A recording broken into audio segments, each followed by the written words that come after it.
કર્મચારીના નામે bogus company ઊભી કરી ઓનલાઈન ટાસ્કનું કહી લોકોને ફસાવતી ગેંગના વધુ એક સાગરીતને સાયબર સેલે ઝડપી પાડ્યો છે. ભેજાબાજના બેંક એકાઉન્ટમાં 5 કરોડના ટ્રાન્ઝેક્શન થયા હોવાની માહિતી બહાર આવી છે.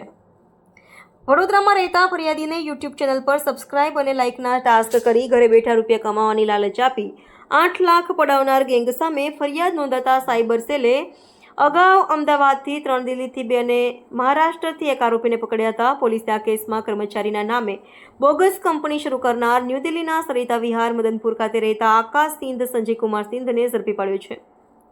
પોલીસે તેની પાસેથી 5 મોબાઈલ અને 1 લેપટોપ કબજે લીધા છે. આ કેસમાં અગાઉ પકડાયેલા 6 જણા પાસેથી પણ પોલીસે 15 મોબાઈલ, 8 લેપટોપ અને DVR રાઉટર વગેરે કબજે કર્યા હતા. પોલીસની તપાસમાં જે બેંક એકાઉન્ટનો ઉપયોગ કરવામાં આવ્યો હતો તેમાં 5 કરોડના ટ્રાન્ઝેક્શન જોવા મળ્યા છે, જ્યારે એકાઉન્ટમાં ભોગ બનેલા 144 લોકોએ સાયબર સેલને જાણ કરી હતી.